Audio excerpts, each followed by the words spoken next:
Welcome to Krishnakashi Punewali channel. ఇవాళ ఇన్స్టెంట్గా తయారు చేసుకునే కొబ్బరి రైస్ ఎలా చేయాలో చూద్దాము. ముందుగా కొబ్బరిని ఇలా తురిమి పెట్టుకోవాలి. మిక్సీ పట్టుకోకూడదండి, తురుముకుంటేనే కొబ్బరి రైస్ టేస్ట్ బాగుంటుంది. ఇప్పుడు బాండీలో 2 స్పూన్ల ఆయిల్ వేసి 1 స్పూన్ శనగపప్పు, 1/2 స్పూన్ మినప్పప్పు, కొద్దిగా జీలకర్ర ఆవాలు వేసి 1 నిమిషం వేయించిన తర్వాత ఒక ఎండుమిరపకాయ ఇలా కట్ చేసి వేసుకోండి.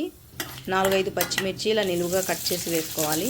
పచ్చిమిర్చి ఎక్కువ వేసుకుంటేనే టేస్ట్ బాగుంటుందండి.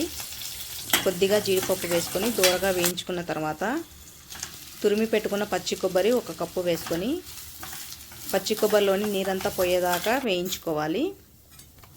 నీరంతా పోయిన తర్వాత ఒక రెబ్బ కరివేపాకు వేసుకొని రుచికి తగినంత సాల్ట్ వేసుకొని 1 కప్పు పచ్చి కొబ్బరి తురుముకి 3 కప్పుల ఉడికించిన అన్నం వేసుకొని బాగా కలుపుకొని 1 నిమిషం పాటు మగ్గించాలి.